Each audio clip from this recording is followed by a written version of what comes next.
সালাম আলাইকুম। আজকে একটা নাটক দেখলাম। নাটকটা হচ্ছে চাঁদের হাট টু। নাটকটা দেখে খুব মজা লাগলো। ইম্পর্টেন্ট একটা জিনিস বলি, সেটা হচ্ছে নাটকটাতে একটা ক্যামিও দেওয়া হয়েছে অ্যালেন শুক্র এবং এম রাজুকে।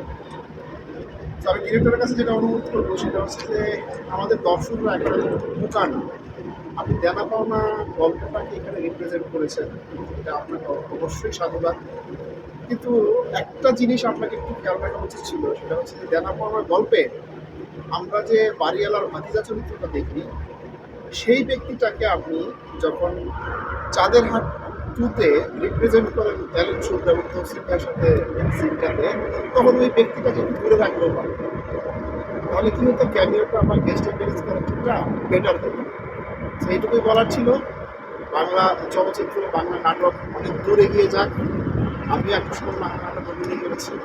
বাংলা নাটকের আমি ভক্ত, বাংলা নাটককে ভালোবাসি। So thank you. এটা আসলে কষ্ট নেওয়ার জন্য না, এটা হচ্ছে যে দর্শক হিসেবে আমার কাছে জিনিসটা দৃষ্টিকোণ মনে হয়েছে। কারণ বেনাপোনা ক্যারেক্টার দুইটা আপনি এখানে রেখেছেন।